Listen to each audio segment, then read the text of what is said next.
We back again, y'all. What we doing back up in here again? Oh, y'all might not even know who I am. Sorry.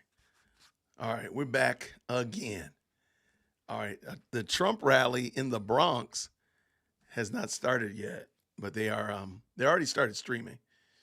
And flip flops and cut off jeans, somewhere between that set and the sun, I'm on fire, I'm born. All right, the music is not my fan, so I'm not my jam.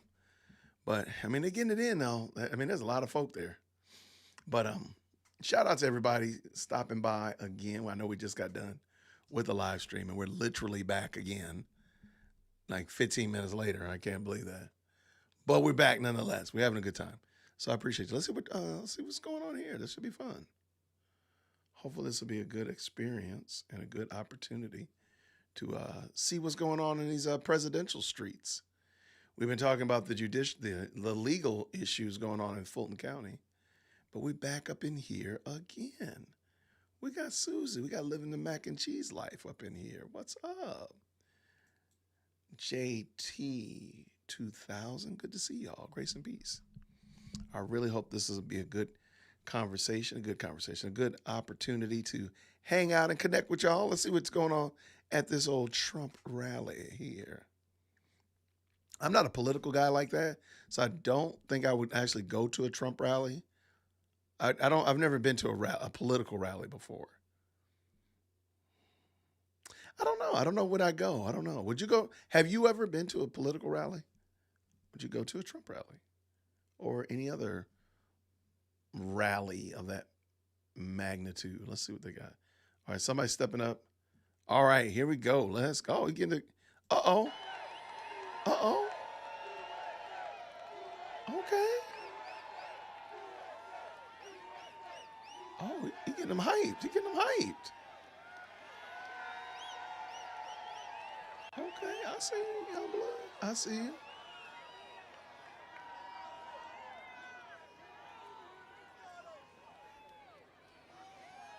Hold on 1 second. Why he's still? I'm gonna let him keep the.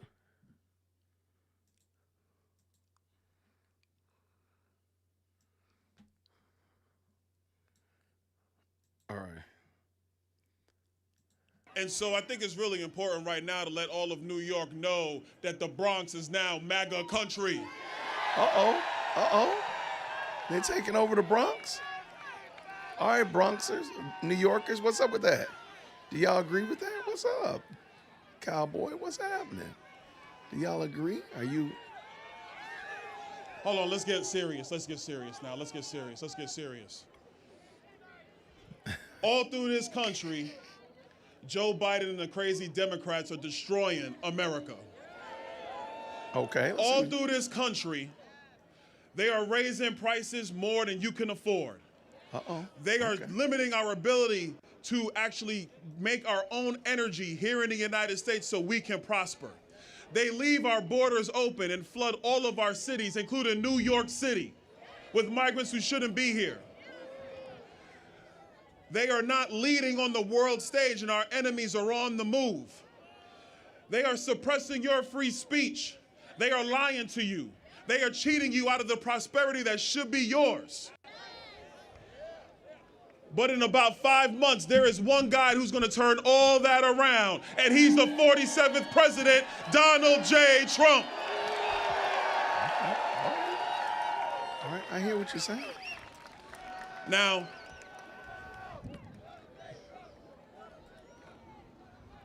you guys got to chant louder, man, if you want that to pick up. But let me tell you this.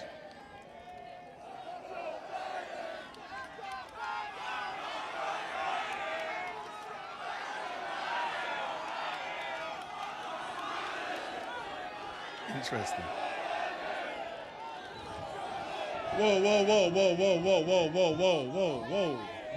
Whoa. This is a family affair.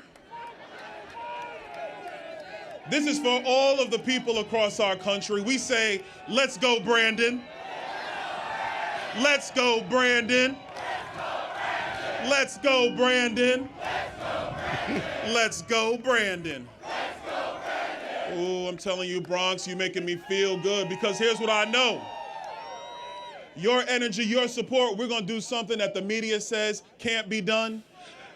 The Democrats take New York for granted. They don't believe it will be done. But in November, we can turn New York State red.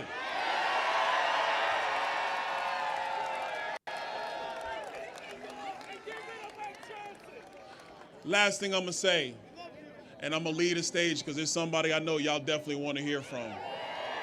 I know you want to hear from him. In our politics, they tell us that black votes are Democrat votes.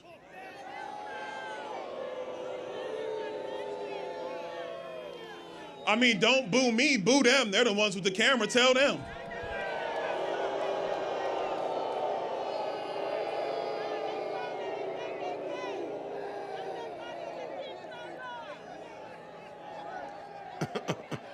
They tell us that if you're Puerto Rican or Dominican or Peruvian or Venezuelan or any other nationality out of Latin America, that you can't be a conservative.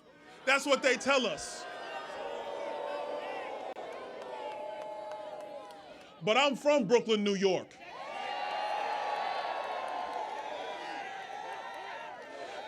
And I know the conservative streak that is in the heart of New Yorkers. And so we're going to do a really big thing in this country in 2024. We're going to change politics. We're going to change the status quo. There are no racial votes in America anymore. There are votes in America, and we are going to save the greatest country man has ever known.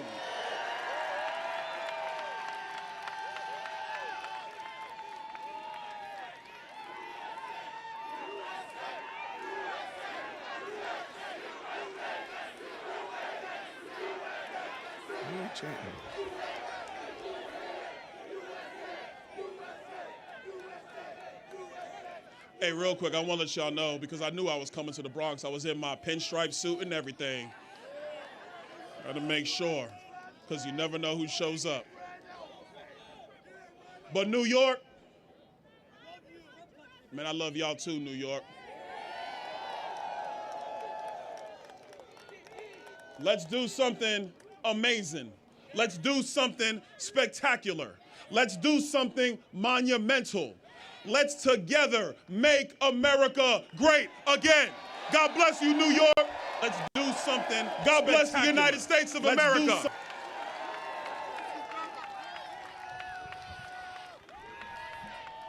All right, let's see what happened. All right, so, okay. Rate that speech. What did y'all think so far? What did you think? Yeah, and I've set up and tore down this stage with my... What did you think about that speech? What did you think? I mean, he's a little hype man stuff. It's a little hype man. What are your opinions on it? Let's give it a scale of 1 to 5. 1 being terrible, 5 being masterful. What would you give it?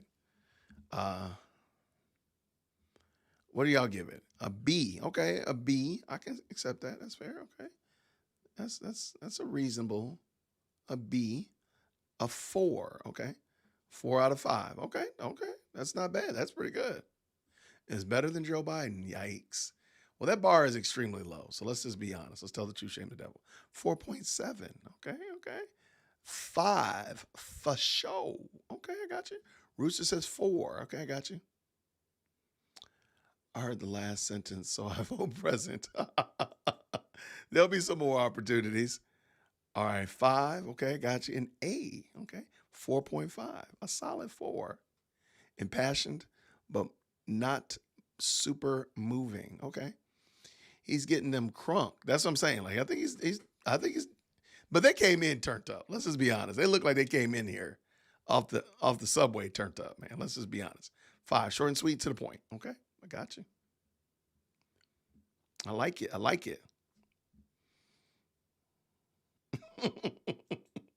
I missed all but where he talked about his suit. Okay.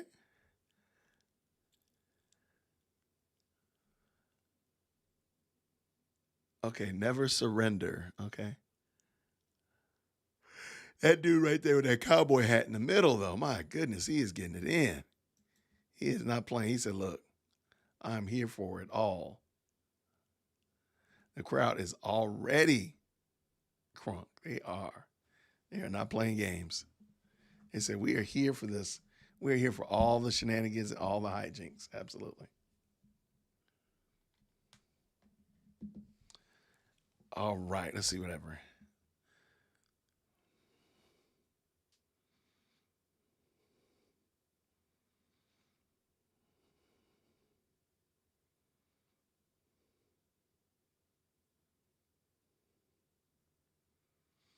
I don't even, I see Mac and Cheese Life made a great comment about the left saying that make America great is racist. Like, whatever. Just whatever. I'm not going to argue with you. Whatever. 9 minutes in and I missed the first speech. Hello, everyone. Hey, Michelle. Good to see you. Yeah, we're just chilling. Hopefully he will be getting up there quick. Because your boy has been here for a while today. He's been here talking a lot, doing a lot of live, a lot of discussion. But I appreciate y'all stopping by for sure. I just wanted to see this. And again, I don't usually do like political rallies, but it's in New York. I thought it was going to be something different, something exciting, if you will. So I said, let's go ahead and do it.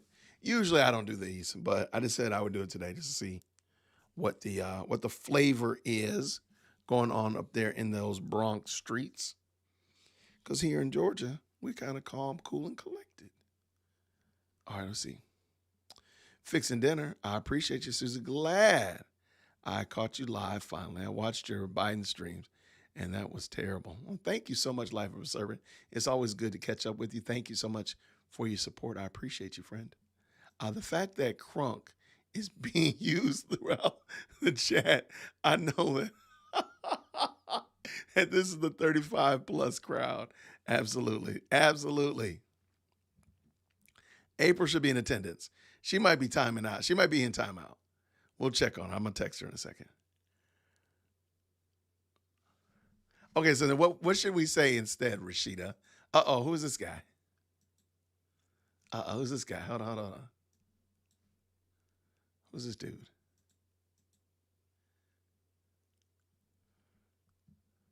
What you doing?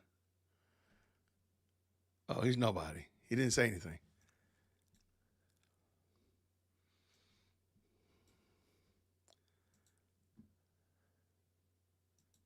Oh, he's nobody. He didn't say anything. All right, he didn't say anything. They didn't. What happened there? All right, let's see.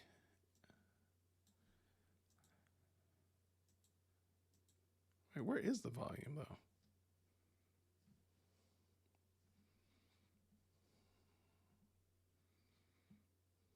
though? Oh, wait, hold on. Why is my volume cut off?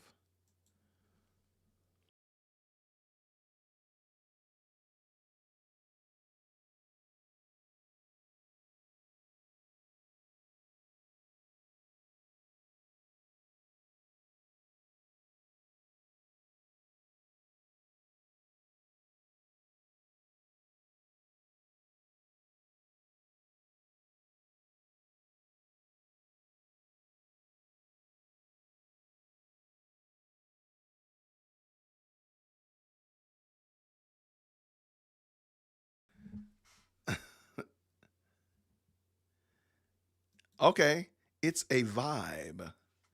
Okay, yeah, I got you there. But they don't want to qualify the vibe and say like what kind of vibe it is, like a highly energized. That's why I say crunk.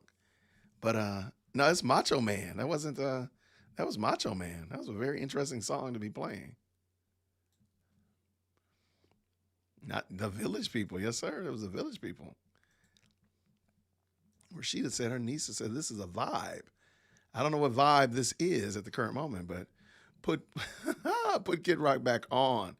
I think that wasn't Kid Rock. That was well, let me say what I've heard. That's the Village People. And one of the problems is when they play music, even though it's being played through this and I'm just live streaming it and talking and adding commentary, YouTube will give you a copyright ding for that, and they'll make it difficult for you to push your video out. If perfect example, if the video is really good and Trump really just makes what in the world, and Trump really makes some great points and he gets everybody all hyped up and it starts going viral, but YouTube says, you use the Macho Man from YMCA. I mean, from Village People. They'll quash the entire video and the video will get no traction at all. So that was it. So hopefully they won't play a lot of music in there. Hopefully they'll get to the person at hand sooner than later. All right, what we got here? Let's see what it. Yeah, that's so interesting. They're playing the Village People of all people. That is very interesting. But I know that guy in that cowboy hat is getting it in. He is feeling it. He is hyped for sure. He is a vibe, as Rashida would say. He's a vibe. All right, what we got here?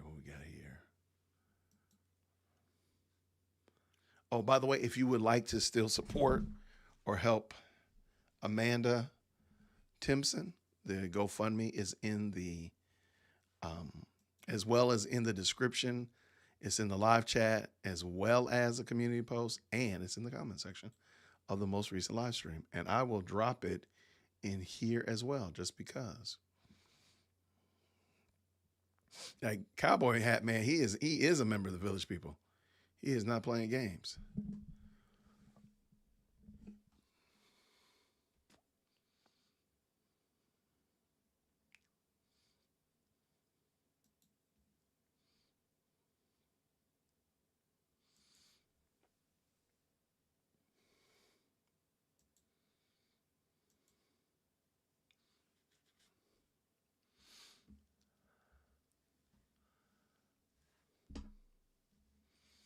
All right, so let's see. Hopefully they're. They still Macho Man in it. They still Macho Man. Randy Savage, Macho Man.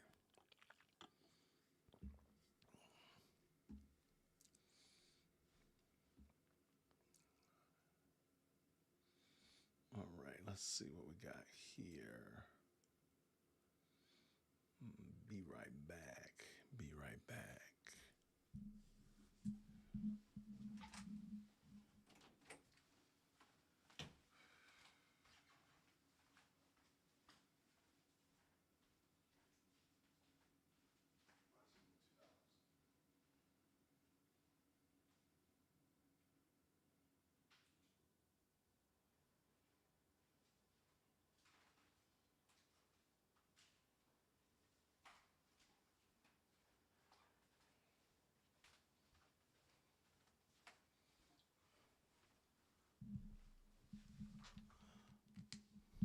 Checking 1 2 1 2. Back in the place to be, but you can't see me. Here we are. All right, what are they listening to? What are they listening to here? Because they're getting it in. Oh no, they're at the YMCA now. What in the world? What? Such an interesting choice of music. Why is that so interesting?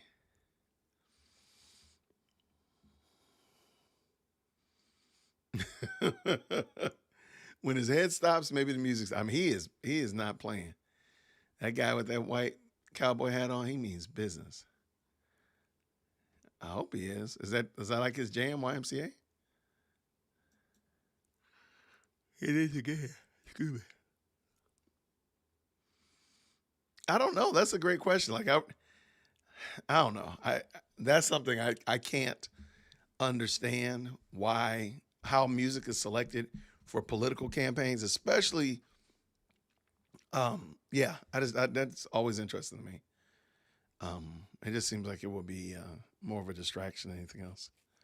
Especially YMCA has always been played at Trump rallies for years. Really? Life of Service said, that's not that New York vibe. That's not that Bronx vibe.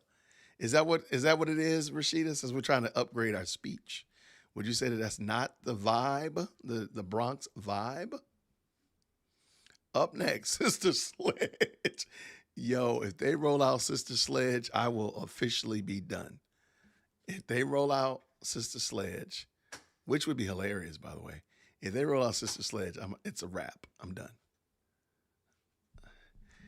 All right, you got your sign. That sign cannot be up there during the speech. You got to put the sign down.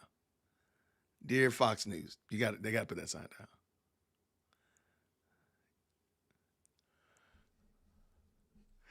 $1978. That's crazy. That's 48 years ago. Wow. Yeah, you cannot have that sign up. How about my guy with the phone on the selfie stick? And he is not playing. He's like, let me zoom in. And he's just gonna, I like it. He's trying to get that. Okay, I see you.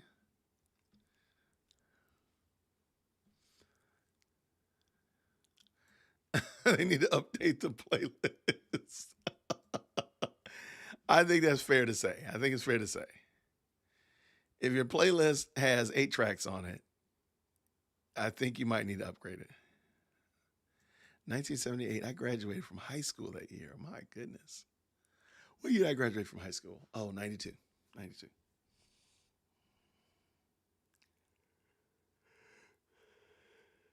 Wow. It's all good, Shar. Okay, let's see what they're listening to. I mean, they are getting it turned up. What would you play? That's a great question.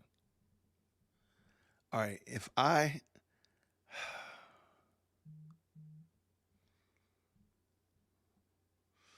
okay,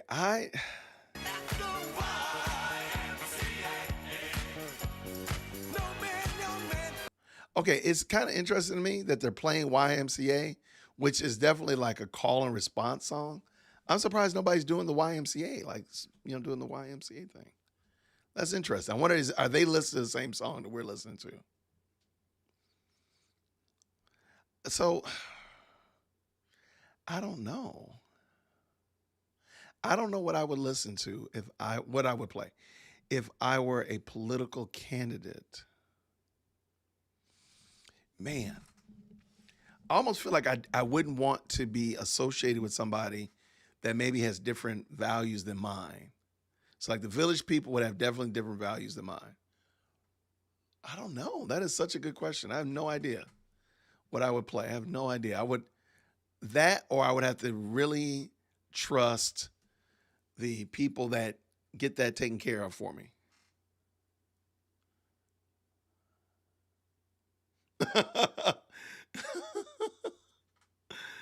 YMCA is a classic. Republicans don't know how to break it down. Oh, I didn't put it on the screen. Sorry. I put it on the screen in my mind. All right. They don't know how to break it down, Texan? All right, man. That's probably more true than false. I hate to say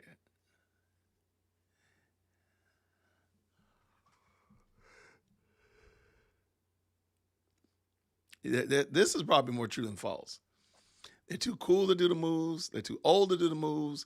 Or they're too young to even know that there are moves. I like it. Okay, these cameras are going insane. So I think it's fair to say, wow.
I don't want YouTube to hit me with the ding of power.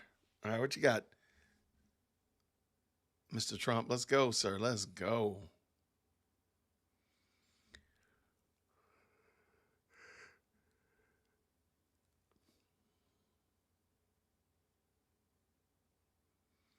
XRP is not, what did they say?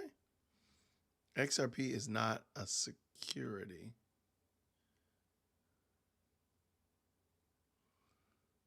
What is that? What does that mean?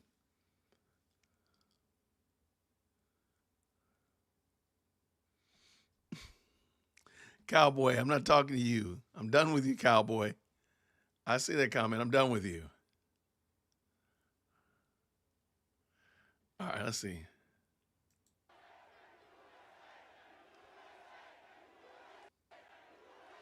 Why is it going green? You gonna start singing? Hello, everybody. Thank you very much. This is some turnout. This is some turnout. Oh, my gosh. And I want to thank New York's finest. They just brought a lot of additions. So we have people, thousands of people outside that can't even get in, but they'll get in eventually. We appreciate it. New York's finest.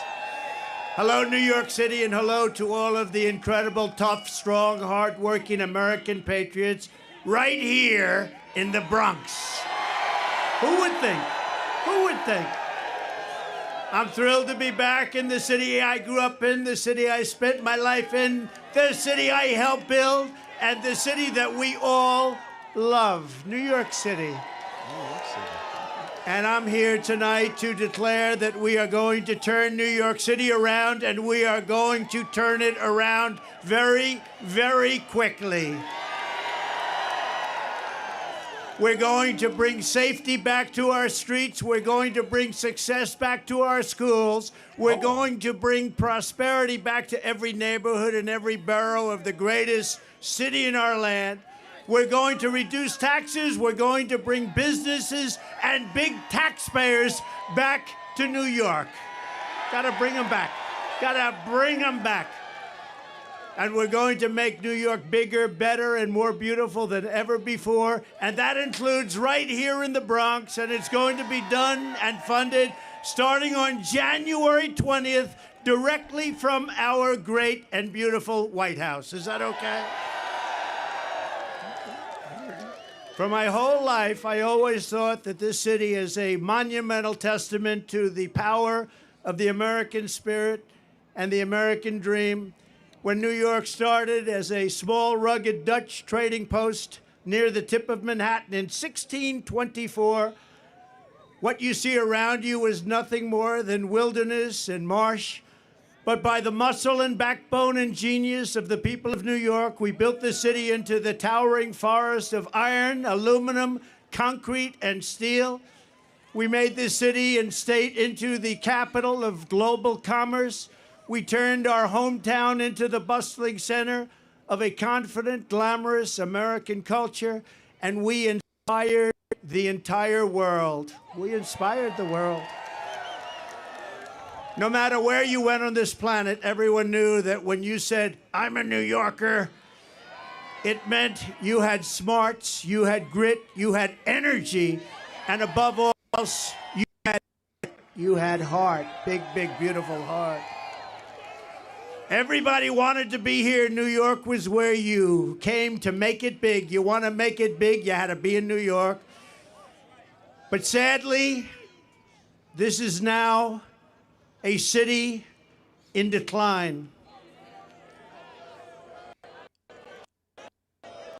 My life, This color is. I've seen New York through good times and bad, through boom times and crime waves, through market crashes and terrorist attacks. But I've never seen it quite like this. We have filthy encampments of drugged out homeless people living in our places that we've spent so much time with children where they used to play. We have lunatics killing innocent bystanders by pushing them on. That's not me, sad. It's a sad thing. Don't worry. It gets positive. Don't worry. It gets so positive. Remember, we're going to win. We're all winners. We're going to win so big, we're going to make it bigger and better than ever before. Remember that. So don't worry. By the time the other 6,000 or 7,000 people get in, it'll be very positive. Our subways are squalid and unsafe. The ceiling tiles are falling down, and they look worse than a third world country. The medians of our highways are crumbling. Our sidewalks are littered with garbage, bottles, and trash. But worst of all, the discarded needles from people that so desperately are in need of help. And we have mobs of migrants fighting our police officers and giving America the middle finger.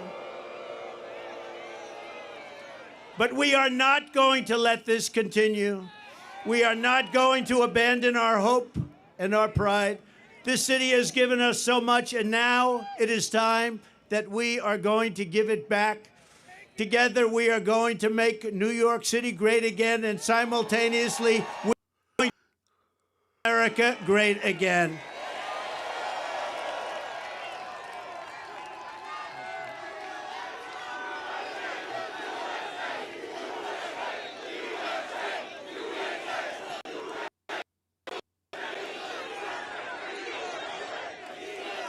Thank you. I have come tonight to talk about solving problems. The simple fact is Joe Biden is not getting the job done for the Bronx. He's not getting the job done for New York, and he's not getting the job done for America. He is incompetent, ladies and gentlemen. He is grossly incompetent. I will get the job done as I did for 4 years, and I will get it done fast. Remember this, if a New Yorker can't save this country, no one can. No one can. Get me the snake, please. The snake. The snake. Thank you, everybody. What a crowd. This is something. Drop me the link, April. You know, we wanted to keep it small. Who knew? This is like a love fest. Love fest. It's a love fest. We love you. Thank you, darling. All right, let me. Right side broadcasting is in. Thank you. Wow.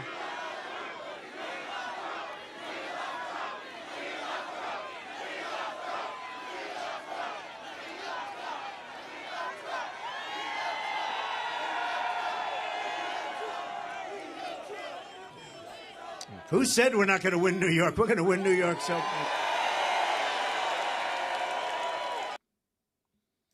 The whole thing. Wouldn't it be nice? Wouldn't it be nice? We'll take back our country and we'll do a job like nobody's ever done before. And what we did for 4 years was incredible, but we also learned a lot. We're going to get in there very fast with the right people, great people, people that are tested and true. Go there, rink. The Wallman Rink in the middle of Central Park. You know that story? That had been under construction for more than 10 years. They couldn't get it open. And it was real quick, everybody. I'm going to real quick. And Mayor Koch was at his wit's end. Couldn't get it. Okay, I'm going to real quick. I don't know why this, the link was, all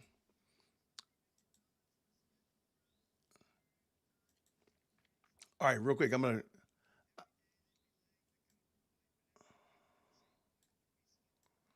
all right, let's bring this in.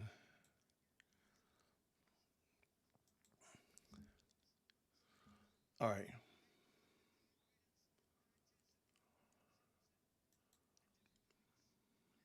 Advice from a refrigerator company from Miami, where it's 95 degrees out. It was a total mess. They just didn't know what they were doing. And I saw this, and I wanted my children to be able to ice skate before. They didn't care about ice skating. I looked down on the rink and I said, what is going on? Years and years. So I volunteered and I took over the project and did a good job. And when I took it over, I said that if it cost more than $2 million, I would pay for it, the entire amount. But it cost far less. The first thing I did was called the Montreal Canadiens hockey team in Canada, right? Isn't that better than a refrigerator company from Miami? They didn't know what we were talking about. But the Montreal Canadiens knew, and they were really nice. I'll never forget how nice they were. And they told me that you don't want to use copper tubing and gas because the gas is very delicate and it leaks. It's very fragile. It just doesn't work. You want to use rubber hose. I said, I like that. That's a lot cheaper. Water and salt. The salt makes it so the water doesn't freeze. It's called brine. And you're going to put that under the concrete. You're going to pour the concrete over the top. It's going to be great. It's going to work. Not going to leak. It's cheaper, faster, and it works all the time. And when we opened, there were no leaks. There were no problems whatsoever. Anyway, I started the project, laid the rubber hose, mixed the water and the salt beautifully together. I was down there when they were doing it. I said, you got to do it right. And covered the entire rink with concrete in 4. Literally, you had to see this scene. Concrete trucks operated by the Teamsters. Do we have any Teamsters here? Oh, you got to make sure that O'Brien, he's a good man. He endorses Trump. I think he's going to, actually. But the Teamsters, it stretched all the way. You had trucks stretching all the way from the Woolman Rink, which was, let's say, at 60th Street, all the way back to Harlem. One contiguous pour. It was a day and a half of pouring concrete. One contiguous, a giant surface. As you know, the rink was completed in just 3 months for far less than the $2 million projected. The biggest expense was actually the demolition. That is the demolishing of everything that was built so incorrectly, so badly over a 10-year period. The biggest cost was demolition, taking it all down and starting all over. We opened with a ceremony with all Olympic gold medal winners, including the great Peggy Fleming, Dorothy Hamill, Scott Hamilton, and all of the others. Every one of them was there. It was a beautiful night, beautiful weather. I'll never forget the evening. It was one of the most beautiful. My parents were there. Now they're looking down on us. They say, wow, that's my son. Can you imagine? That's my son. Can you imagine? He's being tried in a court with a crooked judge. Can you believe this? Can you believe it? And highly conflicted judge at that. But everybody was there, and it was really something to behold. It was an incredible experience, and one of the great experiences of my life in New York. We opened it. It's been successful, and successful ever since. What a great, great experience. It was beautiful. And, you know, a lot of it's common sense. You'd like to say the Republican Party is the party of common sense. You don't go to Miami when you want to make ice. You go to Canada when you want to make ice, right?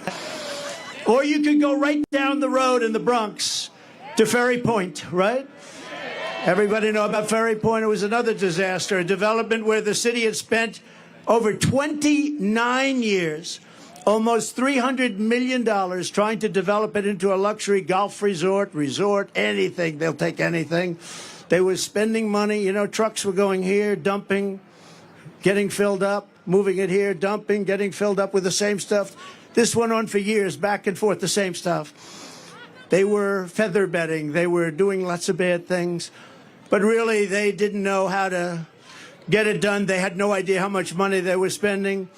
And when asked how much they spent, they said, we just don't know. That's been going on for years, decades. They were unable to do it. And at the time, the mayor, Michael Bloomberg, said,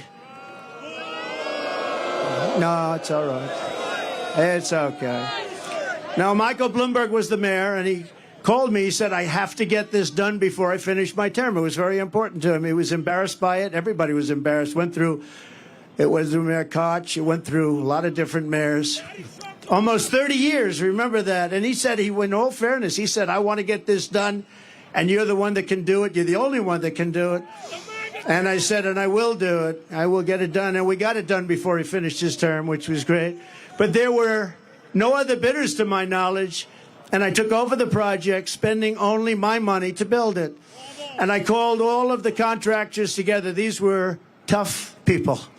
These were tough, hard people. Many of you are probably contractors on that site. Come to that. And I said, look, fellas, you guys have made a fortune on this thing for years and years against the city. It's time we get together and build it. Let's get it built. Let's do it right. And let's get the hell out of here. We owe it to the city. And they worked so hard. The roughest, toughest contractors in New York. They had spirit like you've never seen before.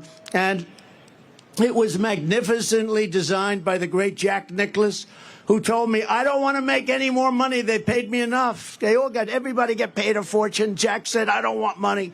I just want to see it get built for the people of New York. And that's what we did. But everybody, just like Jack, they said very similar things. These guys were rough and tough, and they made a lot of money, but you'd think they'd want to make more, but they didn't. They just wanted to get it built. And in just a little more than a year, so this was going on for 30 years, including, think of it, just a magnificent thing to watch. You had to watch these people working, just the opposite of what took place for the first 29 years. But we had a magnificent world-class golf course that many of you have played now. And it's rated as one of the best public courses in the country. And then a short while later, we built a beautiful clubhouse, one of the prettiest I've seen, built it, completed. The project was absolutely beautiful. It opened to great fanfare and great success. And do you want to hear the end result, though? Should I? Should I go off teleprompter and tell you the end result? You think Biden goes off teleprompter? I don't think so. He's no good on teleprompter. No, but okay, so I did this beautiful job. And then we had a dispute over January 6th. We had a dispute. And they said, January 6th, we want to terminate his agreement with the city, had a long-term agreement with the city. And they sent me a notice of termination. I said, wait a minute. I just spent $25 million building it, built this magnificent clubhouse. It's in full operation. It took you 29 years. You were spending hundreds of millions of dollars. You couldn't get it done. And the neighborhood came to court totally for me. The Bronx neighborhood. It's in the Bronx. It's on the East River in the Bronx. And we went to court. The city sued to break my agreement that they had just made. And I had done such a great job for them. And it was accolades everywhere. Golf Magazine, all of the big magazines were saying, what a great job. They terminated my agreement. And I went to court. And I will tell you, I had a very good experience. We had a Supreme Court justice named Deborah James. And I have to give her credit. I didn't know her, never met her. Deborah James, a African-American woman who came to my defense. We explained it, and the city explained it. They said, we want to terminate it. They had no reason. And we said what we just said. And she looked at them, and she said, in effect, how dare you? This man came in. He put up his own money. He did an incredible job. You were building it for 29 years. How dare you ask for this to be terminated? How unfair is that? Deborah James, a great Supreme Court justice. That's all I can tell you. And we won the case. But it's not easy doing business in New York, I'll tell you. Not easy. So I just appreciated that. I had to tell that story. And as you know, then I renovated Grand Central Terminal. I built the Grand Hyatt Hotel on 42nd Street and Park Avenue. And as part of that, I renovated the beautiful Grand Central Terminal, did a really good job on that. And then I was very much responsible for the construction of the Jacob Javits Convention Center, where Hillary Clinton was going to have her big evening. That was not good. Remember? We had the glass ceiling. You know, we built glass ceiling. She said, we're going to break the glass ceiling. It didn't work out.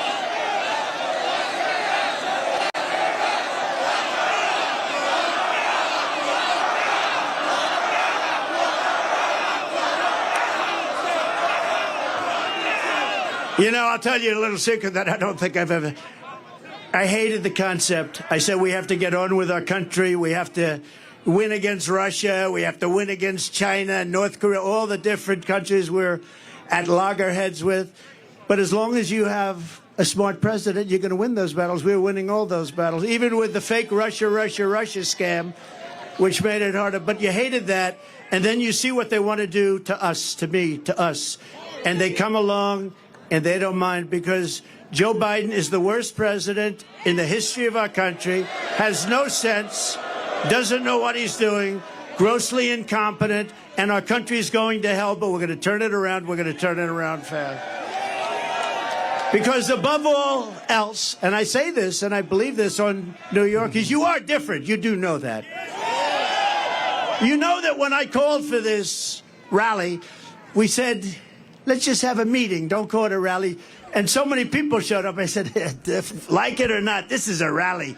This is as far as the eye can see. You have to see the lines outside. They're going for miles. But when we saw it and we saw the love, because I called up this morning, do the people like me or do they hate me? They said, they don't like you, sir. They love you. I said, oh, thank you.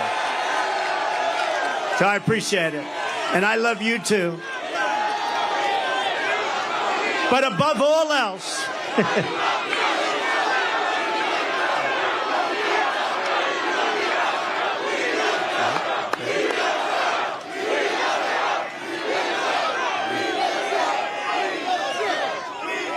boy, look at all the cameras back there. That's amazing. That's the fake news. Yeah.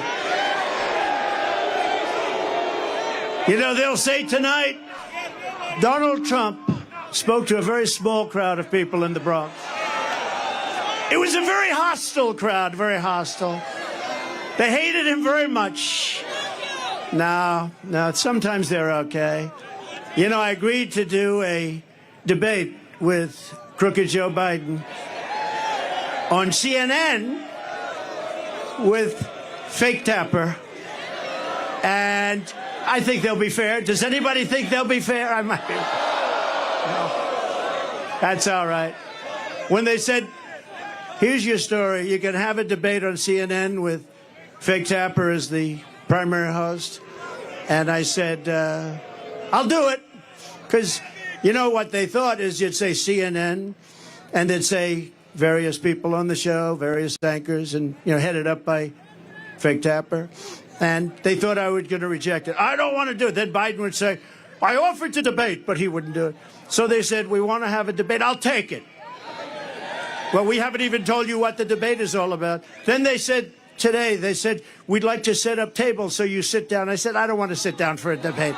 Let's go. At some point, so we're not sitting down. We're going to be standing up for the debate. And here's what you know. If crooked Joe Biden makes it through the debate, which I think he will, they're going to say it was one of the great debate performances in history. One of the greatest debate performances. But there they are. And we're on every network tonight. I don't know what's going on. We're on Fox. We're on all of them. So have a lot of fun, but we're on all of them. So they understood. They understood before anyone how big this would be. And you got to see what's back there coming in. Thank you. Thank you.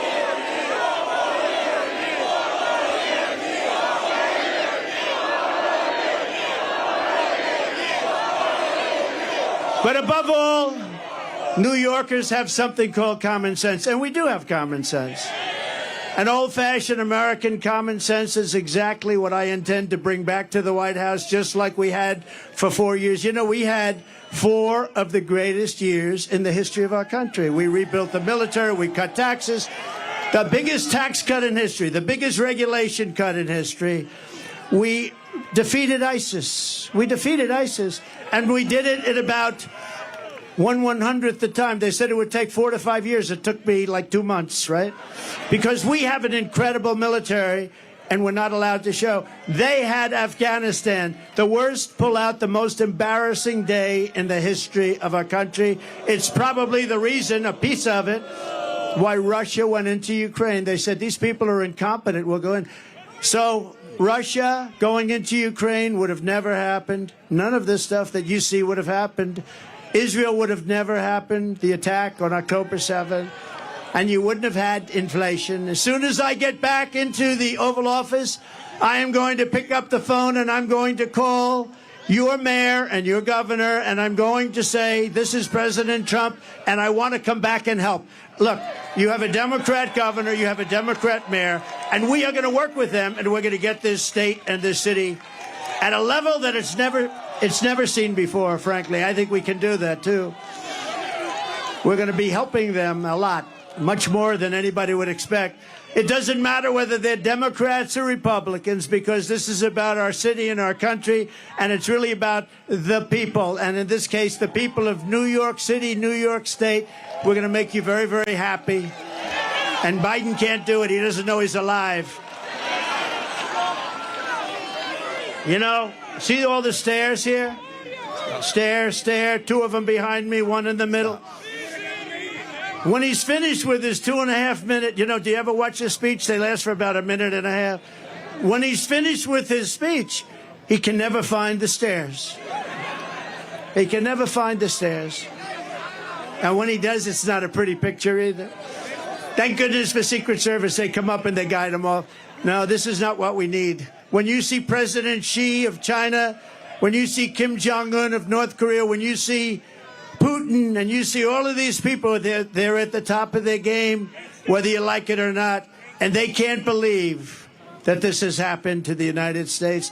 We have lost respect all over the world. We were the most respected country in the world 4 years ago. We were respected more than our country was ever respected 4 years ago, and now we're being laughed at. We're like a joke, and that's not going to happen. That's not going to happen. We're going to do whatever it takes to fix our roads, bridges, and highways. We're going to take back our parks, not just for children, but for everybody. We're going to renovate New York's subway system so it no longer looks like it hasn't been cleaned since 1932, but rather it will be the most beautiful transit system anywhere in the world. You know it. By far the biggest infrastructure, subway infrastructure in the world, and we're going to make it by far the biggest, and now we're going to make it by far the best. We're going to make it beautiful again. And a lot of it is topical. The expensive work people don't understand because they're not in construction. It's topical work. It's topical. The expensive, the hard, the labor, the money, the big stuff is done. We're going to make. Most importantly, we're going to let New York's finest do its job, the transit cops. We're going to make it safe. Most importantly. And importantly for the people that are before me today, we are going to make life in New York affordable again. It's gotten totally out of control. The minute crooked Joe Biden shuffles out the door, I will rapidly rebuild the greatest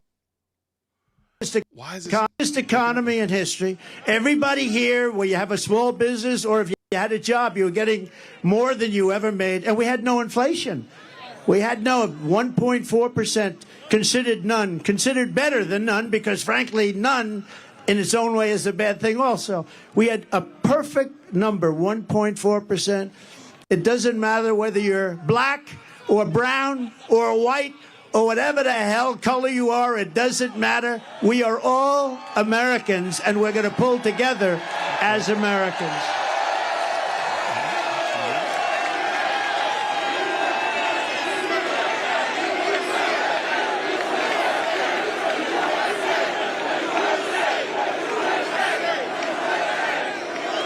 We all want better opportunity. I'm not just going to promise it. I'm going to deliver it, as I did just a short while ago. Think of it.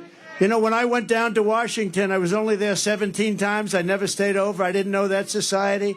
And we had great people. Look at what we did with economic development, with the rebuilding of our military, with the tax cuts, we had great people.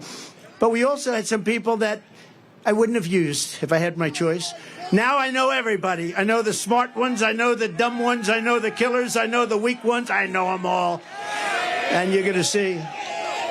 But everyone was better off. We had the greatest economy in history. Everybody was better off under a man named President Donald J. Trump. Have you ever heard of him? Have you heard of him? We had gasoline down to $1.87 a gallon, and actually times when it was much lower than that. We had a record low poverty rate for black Americans and Hispanic Americans. We had the best poverty rate in terms of the positive number ever in our history for black Americans and Hispanic Americans. We lifted 6.6 million people out of poverty. Nothing like that has ever happened in our country. And the real middle class income rose over $6,000 a year. Think of that. Under Biden, it's a disaster. Real middle class income has fallen over $2,000 a year. That's a lot. That's a difference of $8,000. Real earnings for African Americans are down 5.6%. African Americans are getting slaughtered. Hispanic Americans are getting slaughtered. And these millions and millions of people that are coming into our country, the biggest impact and the biggest negative impact is against our black population and our Hispanic population, who are losing their jobs, losing their housing, losing everything they can lose. They're the ones that are affected most by what's happening. Not only the fact that you've lost the use of your schools, your parks, and your hospitals. Joe Biden's inflation. Do they have that? Do they have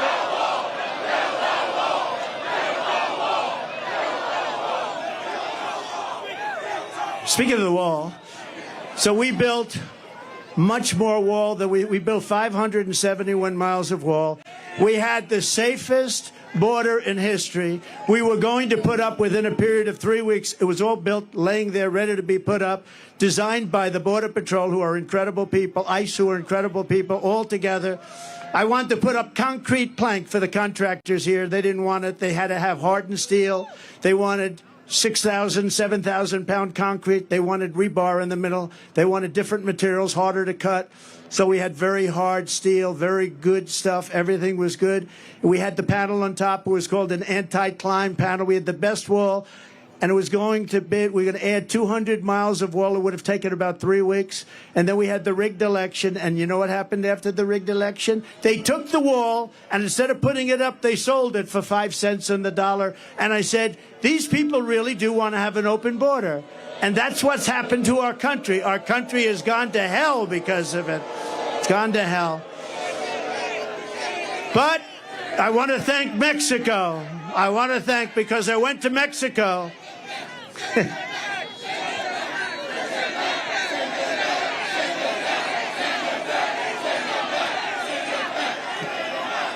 We really have no choice. He said, send him back. There's a chance, send him back. Nobody wants to send anybody back, but you have no choice. This is not sustainable by any country, right? This is not sustainable. But we had Mexico, and we went to Mexico, and I said to the president of Mexico, good man, by the way, a very good guy, happens to be a socialist, but these are minor details. I said to him, Mr. President, we need you to give us 28,000 soldiers to guard the wall. He said, well, how much would you pay for that? I said, nothing. I'm not paying anything. You're sending them in. They're coming in caravans. You have to do it. And he smiled and he laughed. He thought it was funny. He thought it was like, I was kidding. I said, no. They're coming in through Mexico. We need 28,000 soldiers, free of charge. And he said, Donald, I cannot do that. I said, here's what you do. I don't want to embarrass you, so I'm not going to negotiate with you. Send me a negotiator. Give me a top negotiator. I want to see him. And he came to the White House, a very handsome man, dressed in one of the most beautiful suits I've ever seen. In fact, I was going to ask him, who is your tailor? I'd like to buy one of those suits, but I didn't think it was appropriate to start the negotiation that way. And I said, you know that you're going to give us 28,000 soldiers, don't you? No, we are not going to. We will never do that. I said, 100%. He said, we're not going to. He said, no way. I said, way. You're going to give it. He said, 100%. And you're also going to have a new policy. It's called Remain in Mexico. Nobody can come into our country until they're free. And then you're going to have catch and release into Mexico. You know, we have catch and release into our country. Even if they're criminals, we catch them, we check them, we see they're a criminal, we release them, we say, come back 5 years later, you'll have a court case. Nobody ever comes back. So I said to the State Department, and a wonderful woman, but a bad negotiator, I said to the State Department, give me a top 10, give me a top 10 list. Give me a top 10 things. I said to ICE and Border Patrol, give me a top 10. They gave me a top 10 list. And a lot of it had to do with all of the horrible disease that pours through. People that have highly contagious diseases are coming into our country at levels that we've never seen before. So many other things. And they gave me a top 10 list, but they laughed. They said, sir, they'll never do. We've been trying to get this stuff for 25 years. I said, if I were a betting man, I would bet you any amount of money. You'll have it very quickly. So this man comes in. I said, we want a policy, remain in Mexico, Tijuana. Hundreds of probably the fastest growing city in the world for a period of a year. That place was loaded up with people. They weren't allowed into our country. And we had already built a lot of the wall, a tremendous amount, 571 miles. Without that, we couldn't have ever done this. And he said that we're not going to do it, sir. I said, you are going to do it. He said, we're not. I said, here's the story. I'm not going to mess around with you. I have to go. I have a very important meeting, much more important than this. I said, here's the story. Wild, you're either going to do it. It's Friday evening. Or on Monday morning at 7 o'clock in the morning, we are going to put a 25% tariff on everything that Mexico sends into our country. And then 1 month later, if you don't do it, we're going to put a 50%. Then we're going to go 75. And because I'm a nice person, we're going to stop at a 100% tariff. And and I had it literally written. I'm saying, should I sign it or not?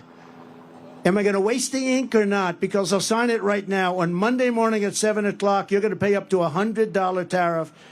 He said, sure, I'd like to make a phone call. I said, I wonder who you're going to call. Let me guess. You're going to call the president. He comes back 3 minutes later. Sir, it would be our great honor to give you 28,000 soldiers free of charge. It would be our great honor to have a policy of remain in Mexico. Anyway, we got all 10 things. It took about like 10 minutes. It was not... And now the other day, did you see? Mexico said to crooked Joe Biden, we want $20 billion a year just for the privilege of negotiating with you. We want you to pay us. Did you see that? It was a little article. You hardly... There's a slight difference, would you say? He would have never asked that. He would have never asked it. So he said they want $20 billion. 20 billion, not 20 million's a lot. They want 20 with a B, $20 billion a year, just for the privilege of negotiating with Mexico. And you would never get the things that they gave up, remain in Mexico. They gave up catch and release in Mexico. They gave up they gave up everything. They gave up everything. They did. They did give up the Constitution. Joe Biden, his inflation has cost the average New York household a staggering $24,000. Think of that, because the costs have gone up so much. Bacon has gone. I don't eat bacon anymore. It's too expensive. It's true. It's gone up like 4 times. I said, what's with bacon? But if you look at the Biden price hikes, very much caused the runaway inflation, the likes of which I don't think we've ever seen before, anything like it. And they're costing average New York families $1,000 a month just in the inflationary costs. I call it the Biden inflation tax because it's a tax. On day one, we're going to throw out Bidenomics and going to replace it with Maganomics, like your hats, Maganomics.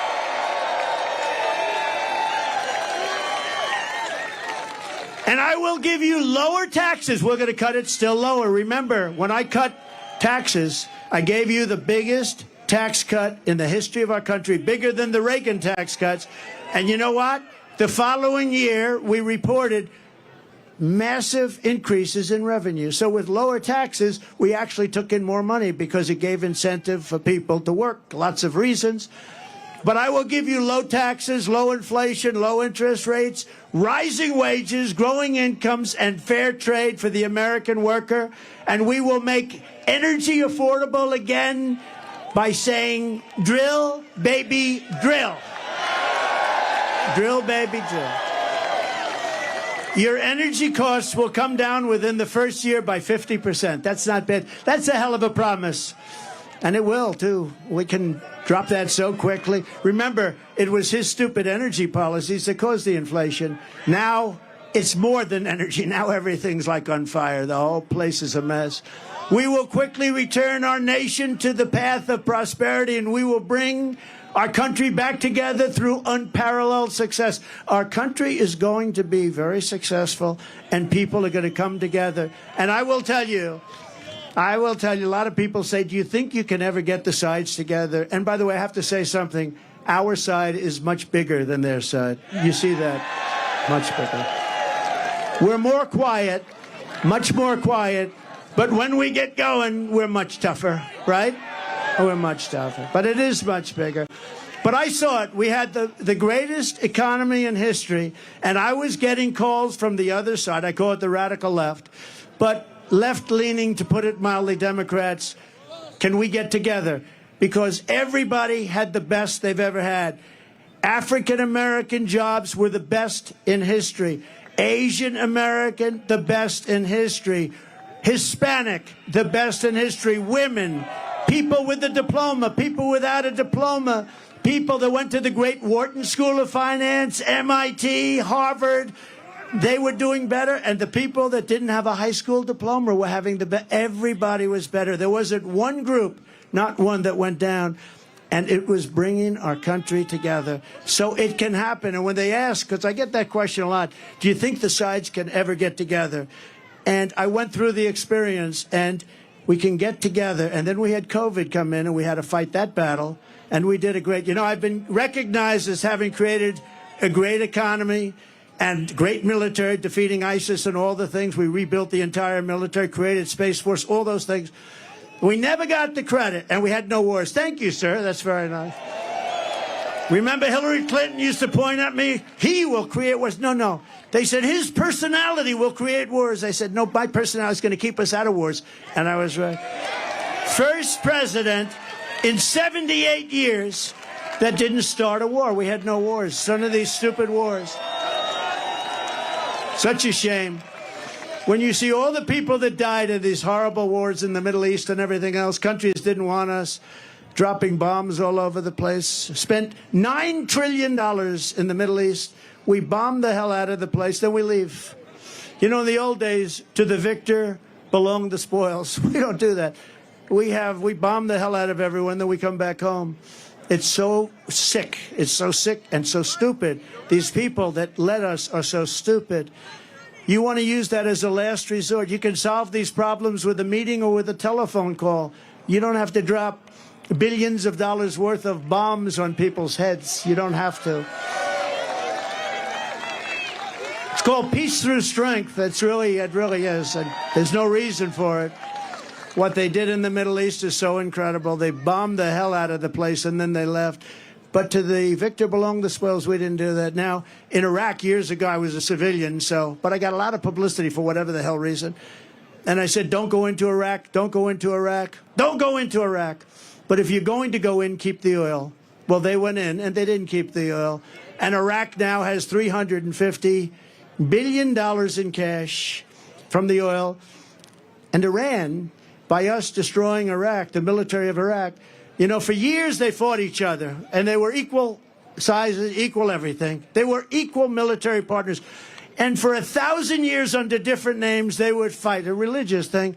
They'd fight, they'd go 5 feet left, 5 feet right, 5 feet left, 5 feet right. Somebody would say they have gas, somebody would say they have nuclear, then they'd rest for a few years, and they'd fight again. But we blew the hell out of one side, Iraq.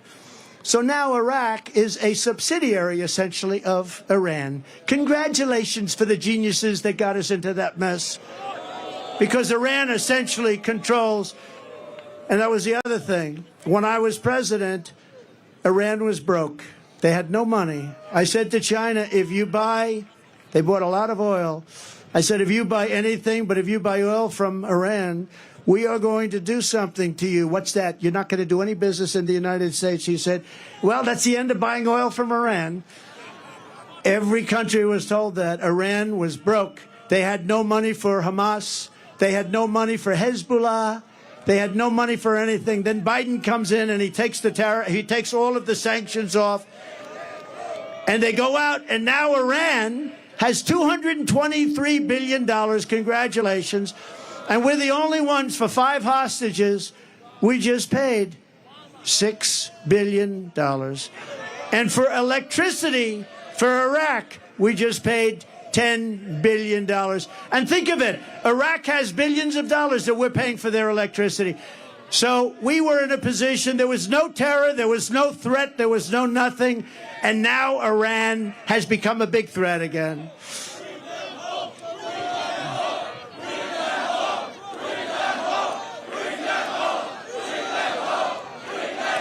And I tell you, I see a lot of flags from right out of Israel, right? That's right out of Israel.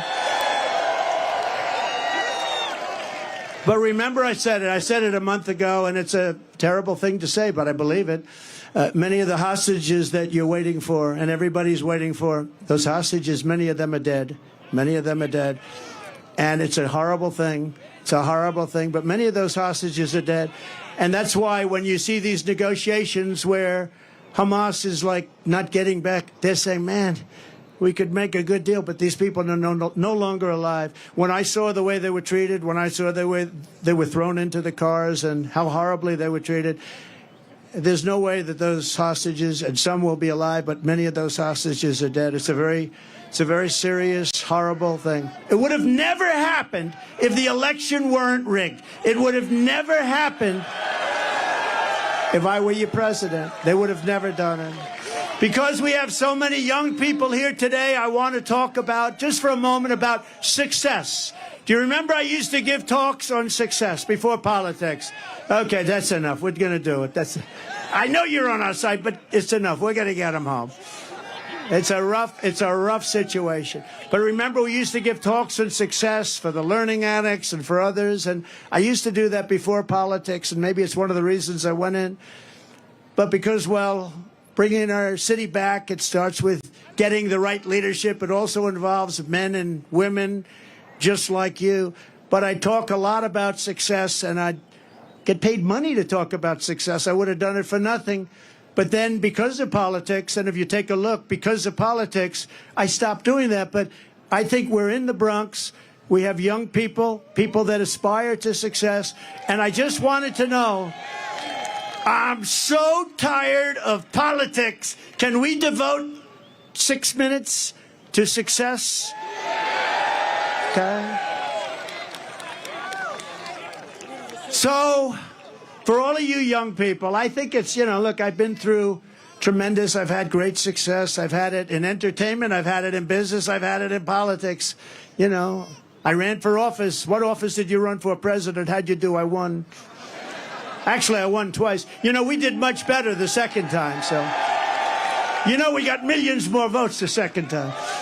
But it doesn't compare to this time. There is so much more. We had tremendous enthusiasm when we, I don't call her Crooked Hillary anymore. I call her Beautiful Hillary because I took crooked and used it for Joe. I don't like using it for two people. But we had tremendous enthusiasm in 2016. We had unbelievable more enthusiasm in 2020 because we did such a good job. In fact, one of the big problems in 2016 was the wall. It was the border. I fixed it so good that I couldn't talk about it in 2020. I kept saying to my people, I want to talk about the wall. I want to talk about the great job I did on immigration. I stopped people from coming in. They said, sir, nobody cares. You already fixed it. I said, this is a terrible thing. You fix it and you can't talk about it. But let's talk about, for the young people, just to listen for a couple of minutes, because we've been talking about politics so long, I'm OD'd. You know what that means? I'm OD'd on politics. I'm OD'd on Trump. I turn on the television, Trump, Trump, Trump, Trump, all different stories, Trump. They're driving us crazy. So I believe in the expression. Did you ever hear this expression? The harder you work, the luckier you get. You know who said that? A great golfer named Gary Player. He was smaller than other golfers, but he worked harder than other golfers. And he ended up with the most career wins of any golfer. He ended up with 9 majors. And, he was small in stature, but big right up here. But he made that say, it was the first time I ever heard about it. He said, it's a funny thing happens. The harder I work, the luckier I get. That was an athlete saying that. Amazing, right? It's the first time I heard it. Probably been said by others, but it's true. I can tell you, if you didn't work really hard, there is very little chance that I would be standing here right now. Another part of success is something I learned from my father. I had a wonderful father, wonderful parents. I'm lucky. You got to be lucky. Got to get great parents. If you're going to spend your life working really hard, you have to love it. You have to pick something that you really enjoy. Sometimes your parents will say, don't do that. But you got to a little bit, in that case, you got to follow your own way. You got to love it. Ideally, you're going to love something where there's a potential, because there are some things you love, but it's not going to do you so good. So ideally, fall in love with something that's good. Some people go into a business where it's a very hard business. If you can go into a business that's an easier business and do well. But I see it all the time. Somebody has every ingredient for success, smart, brilliant, everything's good. But they're in a business where you hit your head on the wall. It's a very tough business. Try finding something where it's a great business with a great future, and there are plenty of them out there. My father taught me about construction, but what I really learned from him was that he worked 7 days a week because he really loved to do it. I mean, he would work on Sunday, he'd go to church in the morning, and then he'd go and work. And I know some people that don't believe in working on Sunday. You couldn't keep him away from work. But he loved working, and he was happy. He was married for a long time. That's one thing I'm not going to top him on. He was married. He was married for a long time, decades and decades. I said, Pop, I'm not going to beat you on that one. Never going to beat you. But because his work made him happy, but he was happy when he worked, and he was successful, and he knew what he was doing. He'd build a house on one side of the street. Somebody else would build a house on the other side of the street. And he'd build faster, better, cheaper, and he'd sell it for less money. The other guy would build the house for more money, take him longer, couldn't sell it. My father would go buy the house for less money than it cost him to build the first one, and he'd sell it. And you know, in the old days, a long time ago, his brother was a professor at MIT. My father worked, he was a little younger than my father. My father put him to school. He went to MIT, a very brilliant guy, Professor John Trump, the longest serving professor in the history of MIT, 41 years, I believe. Dr. John Trump. My father used to tell me I used to go crazy. Your uncle was always getting degrees. I had to keep building for your uncle to get him through college. He was always up there getting degrees. But he was at MIT for 41 years, a brilliant guy. He used to talk to me about nuclear because he was a nuclear genius, along with a genius at about everything else. And he used to say that someday there'll be a time when a small package carried by hand can blow up an entire city. And I said, no way, Uncle John, that's never going to happen, Uncle John. Guess what? He was right a long time ago that he said it. But my father would price a house. And I'd say, how did you price in those days, Dad? He said, pricing was everything. He said, I'd sell a house for $3,999.99. And that 1 penny made the difference between selling it and not. 1 penny. If I made it $4,000, I wouldn't sell. But psychologically, $3,999.99. And he sold houses. And guys wouldn't sell them. But he used to tell me that 1 penny, sounds crazy, but it wasn't crazy. Psychologically, people thought they were buying it for $3,000, not $4,000. It's sort of like getting an 89 on a test in school, or a 90. A 90's an A, and an 89, 1 point, is a B+. Another lesson: when times are tough, sometimes that's when you perform the best. You have to learn that about yourself. You have to learn it about yourself. Are you okay? Are you guys okay? Oh, okay, take your time, yeah? Take your time. Doctor, any doctor, please? Doctor in the house. Thank you. Are you okay? You take your time, darling. Yeah.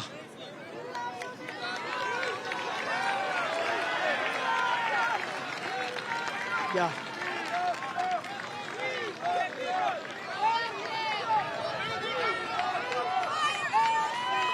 Take your time.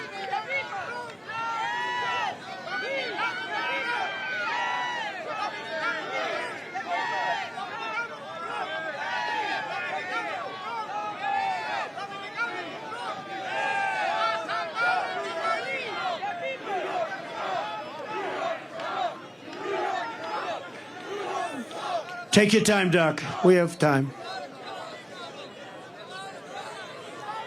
Some people waited here for 2 days. It's tough. It's tough. Thank you. Plenty of time. That's good.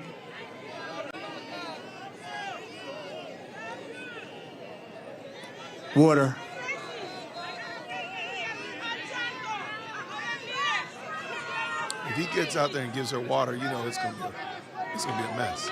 Okay.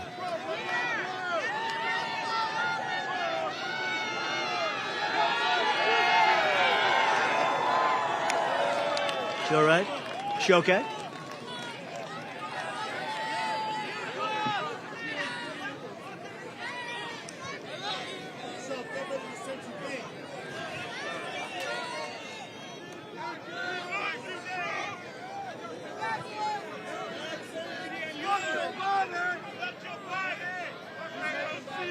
She doing all right? She doing okay? Thank you, Pat. Plenty of time. Interesting.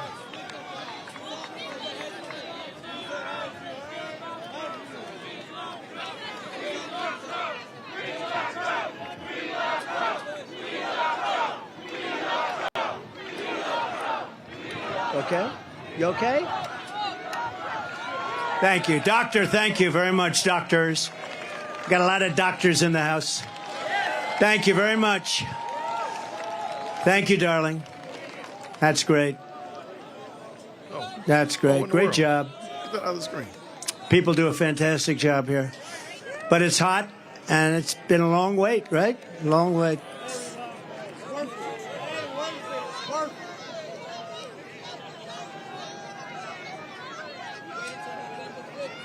Thank you very much, doctor. Appreciate it. Thank you. I know she's going to be okay because she's so tough. Some of the greatest days of my business career were in the toughest times, but I enjoyed waking up every single morning and go to battle. A lot of people say to me today, the toughest business people that you know about, could I ask you a question? How do you do it? I say, do what? How do you get up in the morning and put your pants on? Why do you put the pants on? I'll explain it to you someday. How do you do it? How do you get up? How do you do it? How can you want to do with what you do? They're after you. They're after you. These horrible human beings are after you all the time. Impeachment hoax number 1, impeachment hoax number 2, lawsuits all up. And they're doing it to injure the political opponent of an incompetent candidate because he can't run fairly and squarely. And I say, you know what I do? I just do it. I put on the blinders. I say, I just do it. We do it. And the other question they ask me is, will it happen again? And we have to make it too big to rig. We got a lot of great people watching. We have to make it too big to rig. But one of the things you need in success is momentum. You need momentum. You got to have, and when you have that momentum going, there's nothing that can stop you. And I tell the story of Bill Levitt. Bill Levitt was a great real estate man, great Levitt towns all over the country. One of the most successful real estate people at a certain age ever. And he built these massive towns that were, you know, nothing at the time. And very successful. Offered a lot of money to sell to a big public company. And he decided to take it. He was a young man. He was in his 40s. And I'm going to take it. Told his wife, I want to take the money. And for 20 years, he went out. He bought a yacht. He lived a beautiful life. He lived in the south of France. But he got bored.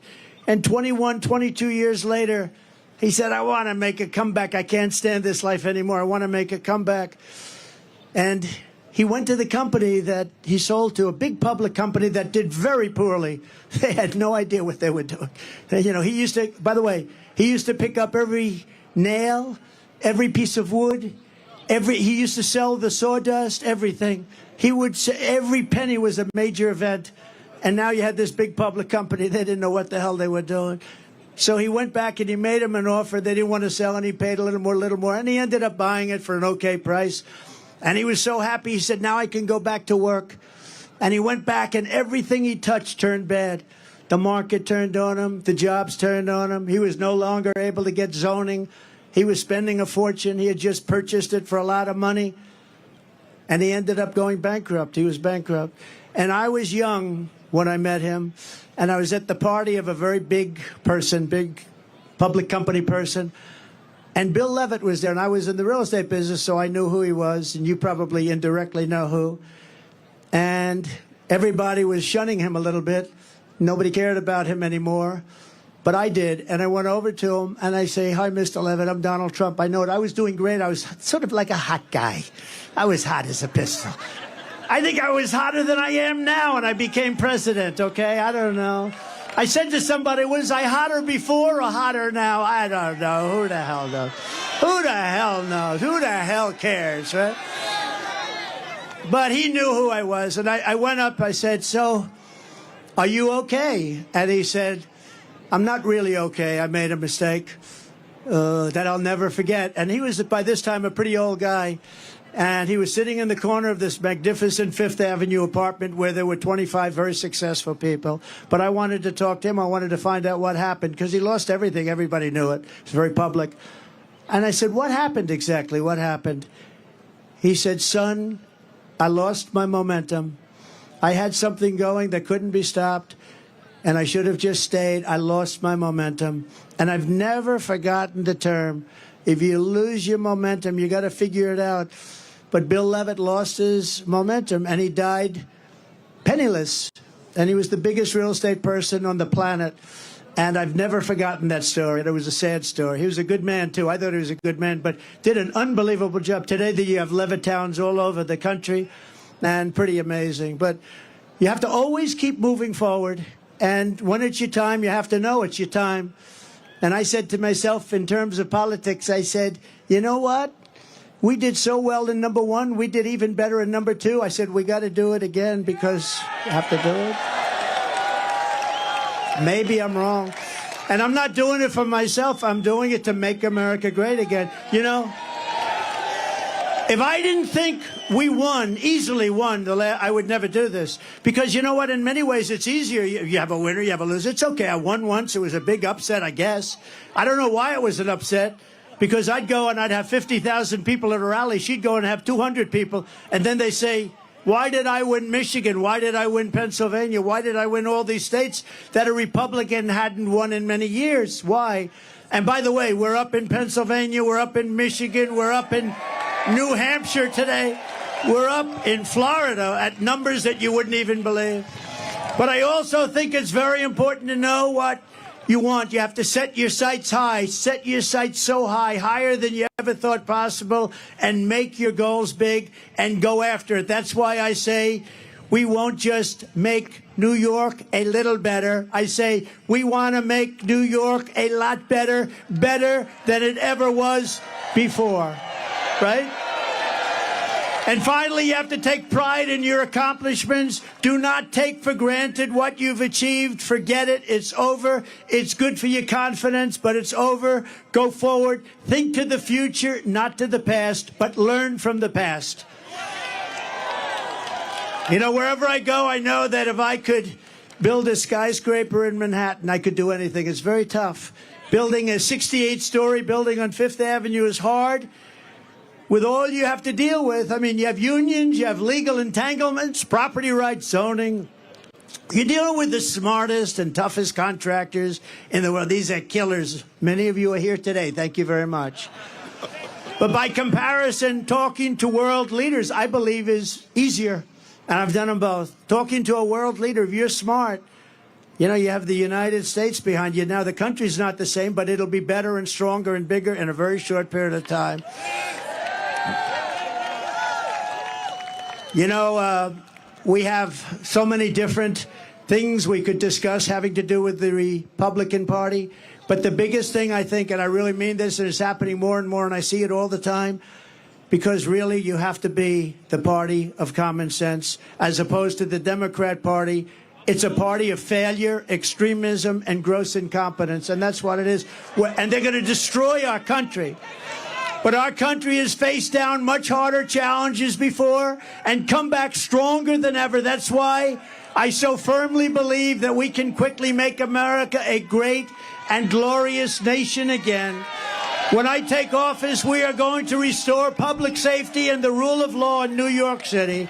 That starts with stopping the pouring into our country of millions and millions of illegal immigrants, which are causing a new category of violence called migrant crime. We have a migrant crime happening now. You add that to the crime already. A terrible statistic. Venezuela was a very crime-ridden country. They just announced a month ago 67, but now they just announced 72% reduction in crime in Venezuela. In Caracas, they took their gang members, they took their drug dealers, they are emptying out their prisons. They're taking everybody that's a problem and they're dumping them into the United States of America. We're like a dumping ground. But many countries are doing that. I would say eventually all countries would be doing that. If I headed up Honduras, if I headed up any one of the countries that are neighboring or not neighboring, and we're not talking about just South America countries. We're talking about countries from Africa. The other day, 22, think of it, 22 people from the Congo. Where do you live? We came from jail. What did you do in jail? We don't want to tell you. They're now living happily. They come from Africa. They come from Asia. They come from all over the world. They come from the Middle East. Yemen. We're bombing Yemen. Here we go with the bombs again. We're bombing Yemen. And people are coming in from Yemen. Large numbers of people are coming in from China. And if you look at these people, did you see them? They are physically fit. They're 19 to 25. Almost everyone is a male. And they look like fighting age. I think they're building an army. They had 29,000 people over the last... I think they're building... They want to get us from within. I think they're building an army. This is not... You know, it's interesting. Did you see them? They all have tents. They all have gas-fired stoves. I mean, this is not like an illegal immigrant. This is... They're building something. They have something in mind. We're going to end all of that stuff. They respected your president. They respected our country. And we're not going to let people, we are not going to let these people come in and take our city away from us and take our country away from us. It's not going to happen.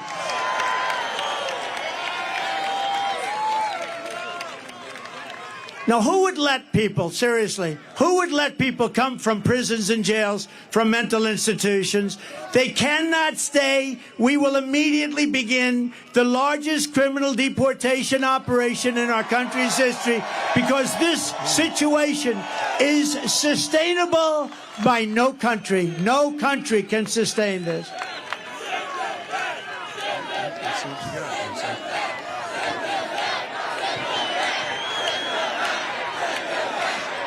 As we speak, there are hundreds of thousands of Biden migrants invading our city and our country.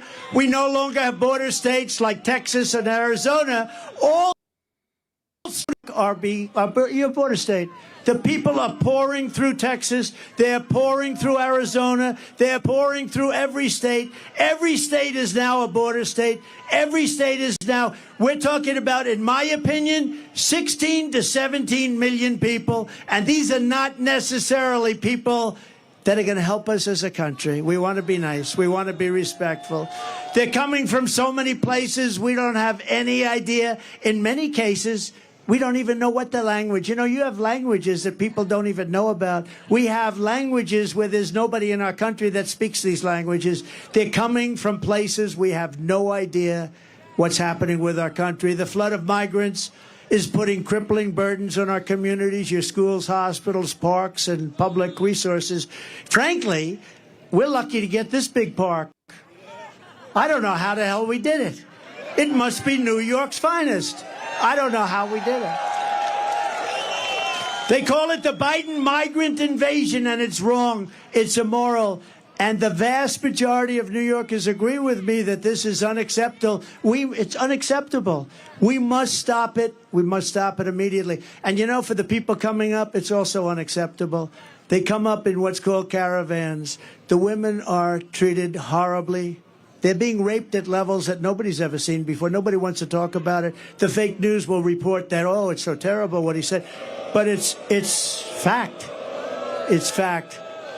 The people are being treated. They're coming up in 100 degrees, and then it's freezing. They're coming through snake-infested areas. It's a hell of a journey, and so many people are dying coming up. If we told them, please do not come up, you're not going to come in, like I was telling them for a long period of time, they wouldn't come. They're being offered, look at California Governor Newsom. Governor Newsom. He offers education. He offers medical care. He offers pensions. He offers everything. He'll even give them an electric car because they're all over the place. How about the electric mandate? You like the all-electric mandate? Not too much. Huh? Does anybody like a car that doesn't go very far? Cost a lot. In Brooklyn, American students at James Madison High School were recently told they had to stay at home from school so their classrooms could be turned into housing for thousands of migrants.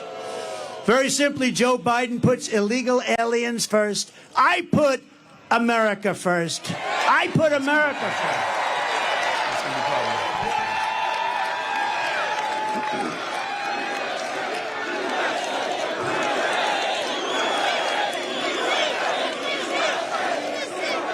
Would anybody, now this is up to you, has anybody heard the snake?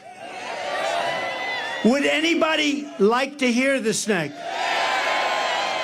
Because we can stay here all night, I don't care. Would you like to hear the snake?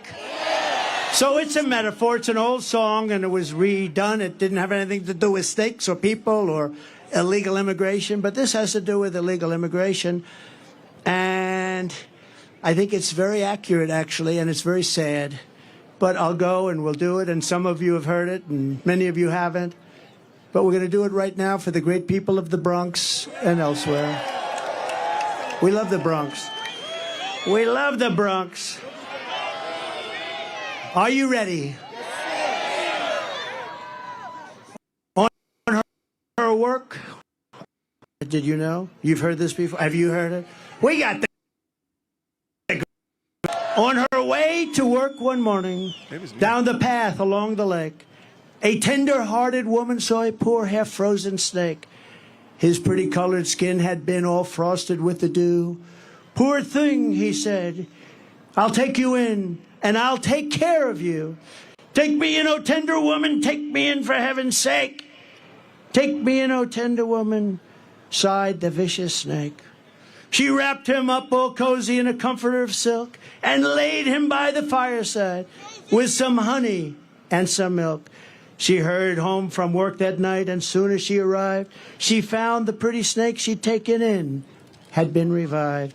"Take me in, oh tender woman, take me in for heaven's sake. Take me in, oh tender woman," sighed the vicious snake. She clutched him to her bosom. "You're so beautiful," she cried, "but if I hadn't brought you in by now, you truly would have died." She stroked his pretty skin again and kissed and held him tight.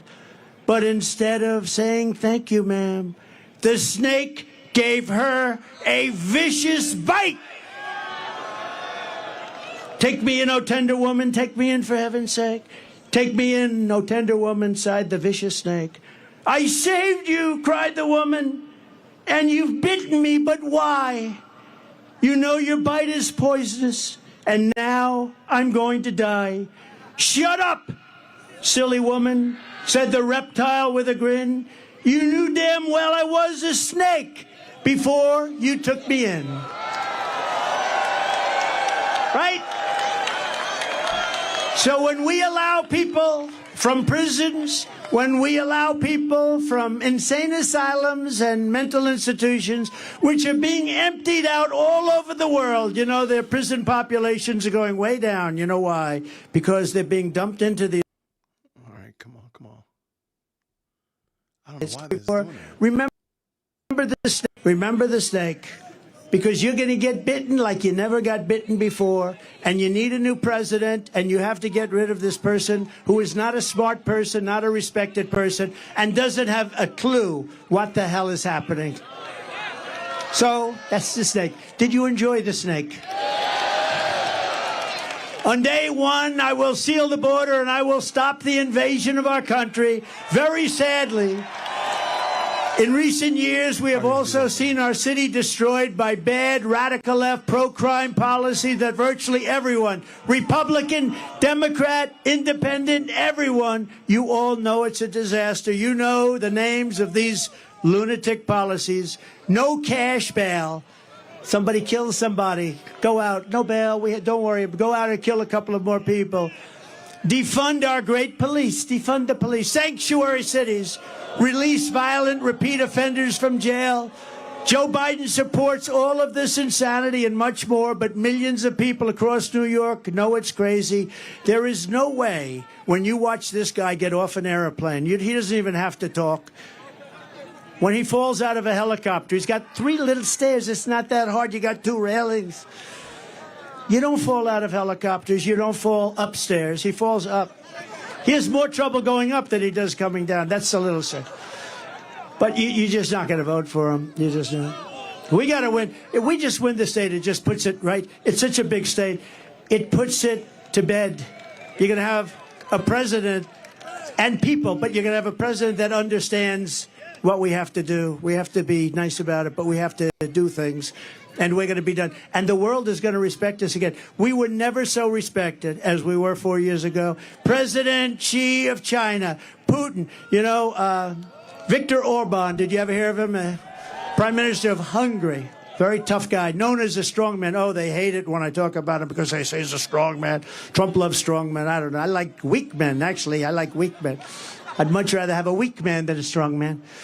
But he is a strong man. And they asked him, why is it that the whole world is blowing up? He said, one simple reason, Trump is not president in the United States. He said, you put Trump back as president and the whole world is going to get better, because they were afraid of Trump. They couldn't figure Trump out. Trump was a rather difficult person, but he used the word afraid. I don't use it. I don't use afraid. I use the word respect. They respected your president. They respected the United States of America. And they're going to do it again, and it's going to happen fast. But we have to get this absolute disaster. The worst president in history. He makes Jimmy Carter look like he had a brilliant administration. The only happy person about Joe Biden is Jimmy Carter, because Jimmy looks brilliant by comparison. I also want to thank New York's finest. I grew up with them. I know them. I love them. I love our firemen. I love our teachers. These are incredible people, and we have to bring the word respect and honor back to them, right where it belongs. A few weeks ago, I visited with a grieving family, New York police officer Jonathan Diller. What a beautiful family. He was a beautiful person. He was 31 years old, gunned down during a traffic stop by a vicious thug. And just horrible, leaving his beautiful young wife behind, a son, Ryan, behind, 1-year-old son. And it was the saddest day. It was a horrible thing. Opened the door and just started shooting him. The criminal charge was savagely murdering Officer Dillon, was previously arrested by the NYPD 21 times. And he was allowed to go out because of the political things they do here. I'm the only one they want to keep. If I ever said, I want no bail, they'd say, you got to pay a fortune. If I ever say, oh, no cash bail, that sounds good. That sounds good. No, it doesn't apply to Trump. I'm the only one it doesn't apply to, probably. And the accomplice driving the car had been arrested 14 times and was actually a far more violent person. And his nickname was Killer. They called him Killer. These dangerous and violent repeat offenders should never have been on our streets. Jonathan should be alive today, but they were released again and again and again. I will not sit by and accept this reckless insanity when I am in the White House. I will stand up to the Marxist DAs and Soros prosecutors, and we will tell them no more. We're not going to stand for it. We will not let them destroy our communities. We will not let them destroy our country. There's a 53% increase in felony assaults on your subways. 53%. That's in a short period of time. Since 2019, murders are up more than 20%. Shootings are up more than 30%. I'm going to indemnify all police officers and law enforcement officials throughout the United States to protect them from being destroyed by the radical left for taking strong actions on crime. And remember, Black, Hispanic, Asian people need this protection and safety more than anyone else. Don't ever forget it. And after years of talk by the radical left Democrats, we are going to give them the protection they need, and we're going to protect our police. We're going to make sure they do a great job. They can do it very quickly. They know who the bad guys are. They know everything about them. They know their name. They know their middle initial. We're going to insist that if a violent criminal murders a police officer, they receive the death penalty. It's going to be quick. And I also want to work with your mayor and your governor, happen to be Democrats, to clean up the homeless encampments so that you can once again enjoy your parks and your public spaces. Right now, you don't have public spaces. They're occupied by migrants in tents. Pleasures as simple as a walk in the park or watching your children again play in a Little League game will come roaring back, and they're going to come back very quickly. Your lifestyle and the American dream will be with you once again, and we're going to bring it back, the American dream. You don't have an American dream right now. You will be proud, and your children and your country will be even prouder of you. Years ago, people with severe mental illness were in mental institutions, and then a certain governor, I won't mention the name because at this point, what difference? They dumped all of them into the streets because they said those institutions were too expensive to run. So now they live on our streets, and that's what we have. This is no good for anybody. It's bad for the people who need help, and it's bad for the people of our city, and it's a horrible, horrible way to live. I want to work in partnership with your local leaders, Democrats, pretty much all, and move the severely mentally ill off your streets and back into a place where they can get help and the help that they desperately need. I want to recognize, by the way, a few very special people. You have some really great people here, and I'm sorry I can't mention all. We have congressmen all over the place, but I just can't mention you today. You're never going to speak to me, but would anybody like to hear these congressmen's names on it? But I do have to mention a few people. We're truly honored to be joined by a man who is a Democrat and a former member of the New York City Council, and he's been a friend of mine, and he helped me very much with the Ferry Point project and getting it working and did a really good job. Ruben Diaz, Sr. Come on up, Ruben. Good.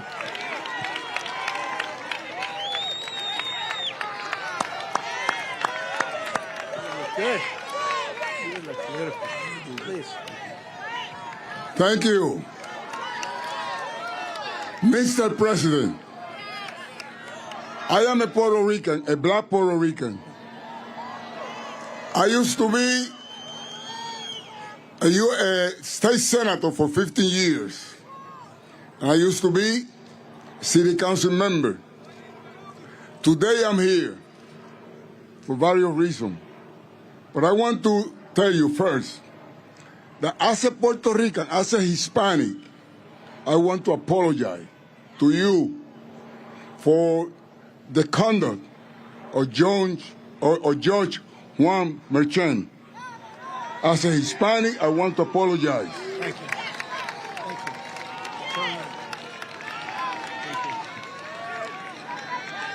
you. He's been used. He has been used to destroy you. But we know better than that. We know better than that. As a minister, president of the New York Hispanic Clergy Organization, I want to tell AOC,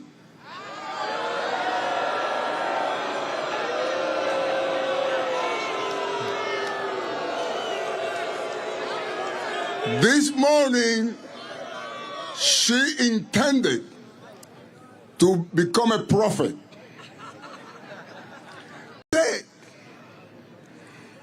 Even God doesn't want Trump in the Bronx because it's going to rain. Madam Prophet AOC, you have become a false prophet.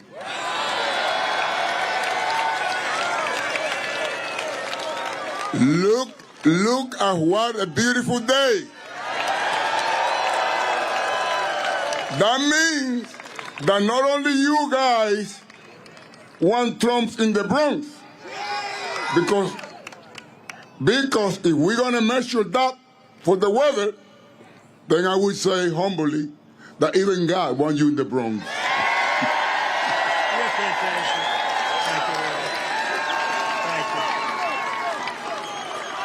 And I want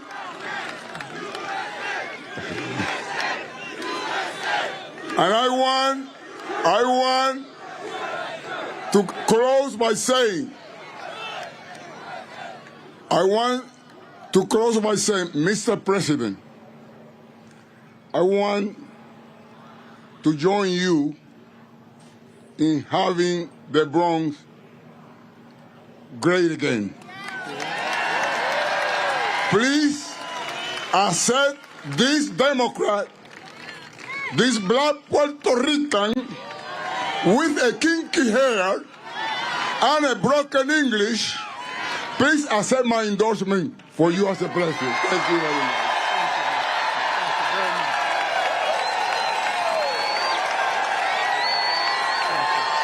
Beautiful job. Thank you.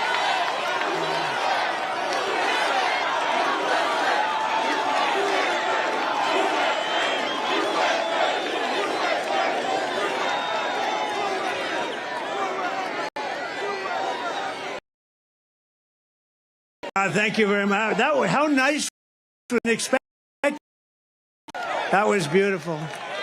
You know, it's always dangerous to do that. You never know what's going to come out. Maybe he'll change his mind coming up, but he doesn't change his mind. That man is a winner. He's a winner and a great man. Thank you very much, Ruben. Also with us is New York native and current U.S. Congressman. He's hot as a pistol. Oh, boy, he has a future. And he's a great friend of mine, Byron Donalds. Come up, please, Byron.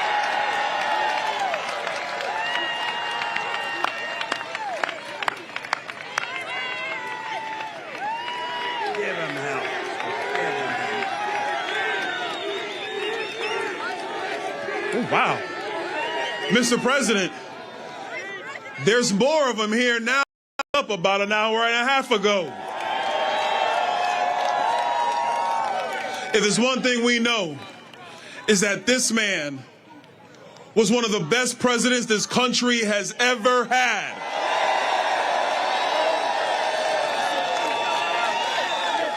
And if there's another thing that we know, is that all of you are going to make him the 47th president of the United States.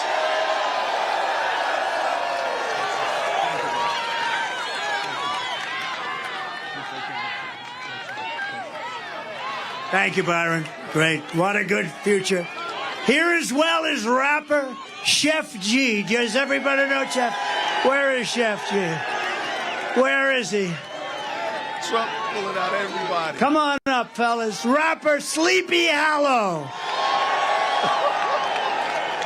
I don't know if he's joking or not. Come on up here, fellas. How are you, man? Hey. Oh, I like that. I want to get that done. Now I want to get that done. Whoa. President Trump. Say something, man. please. One thing I want to say. One thing I want to say. They always gonna whisper your accomplishments and shout your failures. Trump gonna shout the wins for all of us.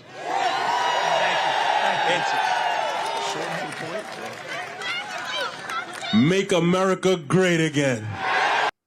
Thank you, fellas. Appreciate you. I appreciate it, man. Thank you. Thank you. Okay. Thank you very much. That's what I like, those That's teeth. I want to fine. find out where you did. I got to get my teeth like that. No. I want that to happen to me. No, we don't want that to happen. As somebody with a fantastic future in the Republican Party and beyond, Gavin Wax, thank you. Young Republicans, Gavin. Where you, Gavin? Adam Solis of New York, Young Republicans, who's been fantastic. Thank you very much. Good job you're doing. Brexit. Thank you, Madeline. Thank you very much. Somebody that's a real star in politics and done an incredible job and so popular in Nassau County, the county executive, Nassau County, Bruce Blakeman. Come up, Bruce, for a second. Come up, Bruce. Where is Bruce? We got to get Bruce. Where is he? Bruce said, I got to go. That's a long way to come up to hell with, Bruce, right? No. Come on up, Bruce. Come on. This guy is central casting. If I'm doing a movie on a politician, this is the guy I have playing. Come on. That's great. Thank you, Mr. President. Thank you very much, Mr. President. Both my parents were World War II veterans. Not many people can say about that. they would be shocked and appalled by what's going on in this foreign invasion from our southern border. Nassau County is not a sanctuary county, and when Donald Trump gets reelected, this will not be a sanctuary country. God bless America. I like that the people coming in quick and getting done. Not trying to make it their own. Good man, good man. All right, I don't know who that is. Thank you very much, guys. National Committeeman and Chairman Joe Cairo. Joe, thank you. Thank you. Thank you, Joe. And Andrew, thank you very much for being here. Star of the future. Good speech. Thank you very much. Thank you all. Thank you, everybody. We have so many people out there, but we're going to finish this up. This has been, I didn't know. I woke up, I said, I wonder, will it be hostile or will it be friendly? It was beyond friendly. It was a love fest. From the very first day that we take back the White House, I believe we are going to have the 4 greatest years in the history of our country. We're going to restore peace through strength. We're going to keep radical Islamic terrorists out of our country. We're going to protect our great seniors, and I will never let anyone touch your Medicare or your Social Security. Under the Democrat program, they will be gone. We are going to restore free speech in America. We are going to fight for your right to school choice, something you all want. And I will not allow schools to impose COVID vaccine mandates or mask mandates. We are going to get far-left Marxist lunacy out of our children's classrooms. We're going to keep men out of women's sports. And we will, once and for all, secure our elections. But all of this, saving New York and saving America, starts with telling crooked Joe Biden, the worst president in history, you're fired, like the apprentice. You're fired. Get out. You were terrible. You're destroying our country, Joe. Get out. If you want to help, you must vote. I believe that we can win New York State.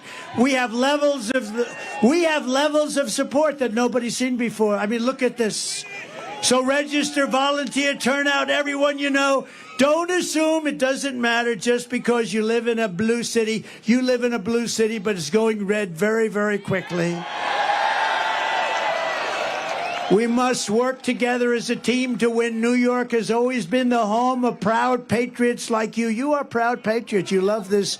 You love this city. You love this state, and you love our country. New York was the city loved by Teddy Roosevelt, Norman Rockwell, the great Flo Ziegfeld, General Douglas MacArthur, George Gershwin, Frank Sinatra, and in baseball alone, Babe Ruth, Lou Gehrig, Joe DiMaggio, Jackie Robinson, and many, many others. It's a city where workers and skilled craftsmen strode across steel beams 80 stories high to build the great Empire State Building and the Chrysler Building and all of the others. It's the city that lit up the shining lights of Broadway, that turned Times Square from a seedy, dirty, long-forgotten area into one of the greatest crossroads of light and glamour anywhere in the world. It's a city that produced generations of everyday American heroes who willingly spilled their blood and gave everything they had to make America into the greatest nation in the history of the world. Above all, this is the place that every one of us here today has been proud to call our home, our town, our city. And we are the ones who are going to make our city great again. It was hardworking patriots like you who built this city, and it is hardworking patriots, and this is something you can say it, and you can say it 1,000,000 times, and you can emblazon it. It's hardworking patriots like you who are going to save our country. You are going to save our country. We're going to get out and vote like never before. We're going to make it too big to rig. Our vote is going to be too big to rig. It's the one thing they can't guard against. Working together, there is nothing we cannot do and no height we cannot achieve. Together we will make America powerful again. We will make America wealthy again. We will make America strong again. We will make America proud again. We will make America safe again. We will make America great again. Thank you, Bronx. Thank you, New York. We love you. Thank you. God bless everybody. God bless you. God bless you. Okay, I got to pause so I don't get what's called strike. Okay, let's do it again. In the chat, 1 to 5, 5 being exquisite and flawless, 1 being not so much. What are you rating this? What are you rating this? 1 to 5. Drop it in the chat. Let's go. Joe Biden's speech was 25 minutes long at Morehouse, his graduation speech. I want to make America unwoke again. All right, real quick, because I want to jump over to Caldwell Apologetics. All right, 5.0. They're getting a perfect score. Really? Okay, I like it. All right, okay, I see you. A 10. Oh, my. Okay, I like you, Lady Knight. I'm with you. I was going to say a 4.6. I was going to say 4.6, but I had some nuances there. That was amped up. The end of it, I think, was a great ending for sure. 4, respectful. Okay, here we go. Some 4s, all right? I got you. I see you. A 5.5, a 3, okay? I got you. All right, person. You are a little biased. It's all good. It's all good. That's why this is a non-scientific poll. This is a non-scientific poll at all. No. All right, what we got here? What we got? Hey, no problem. Andre Williams, thank you, sir.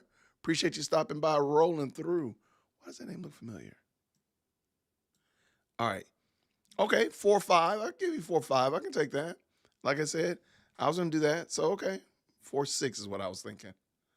All right. Yeah, I'm going to jump over into Caldwell Apologetics in a moment. So thank you so much, Susie Q, for dropping that in the chat. I mean, we might as well just keep on rolling through. We might as well. We've been going at this since noon. We might as well just go. Why stop now? What's the reason? Sprosky, 3.5. Okay, respectful. All right. A 10. Okay. I got you. Another 10. Okay. 5s. Okay, I got it. All right, Rick is going live. 4, no problem. Respect.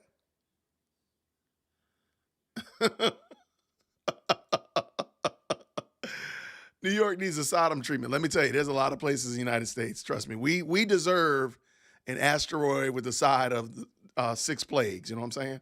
We need a supersized plague. Absolutely. We deserve it. All right, let me see.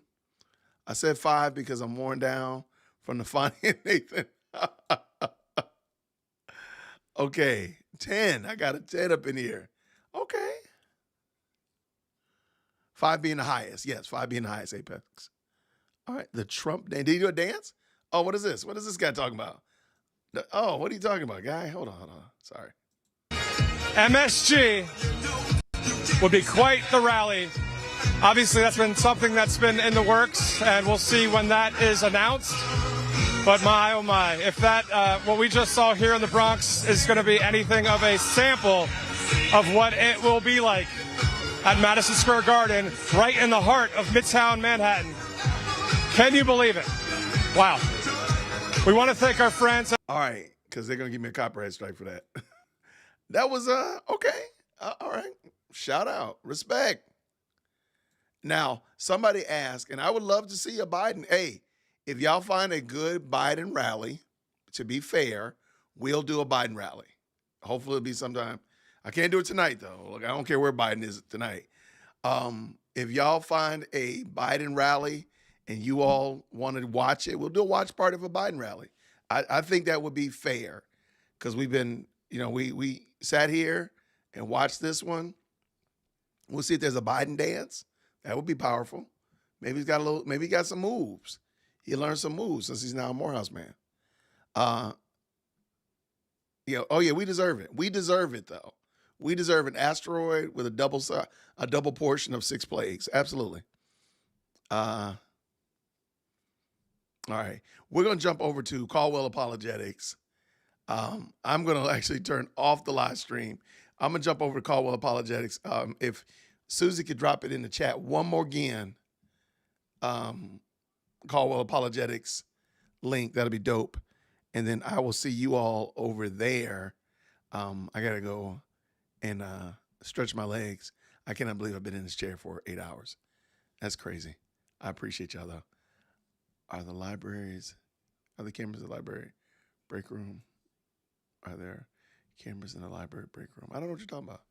All right, so here's Caldwell Apologetics. Let's go there and show Rick some love. He's doing a Q&A, so y'all can come over to ask him deep spiritual and theological questions. I think that'll be fun. Stump him a little bit, if y'all will, and I'll see y'all over there. Everybody, thank you so much. This has been a lot of fun. Let's do it again real soon, but not too soon. So no more today. Talk to you soon, everybody. Grace and peace.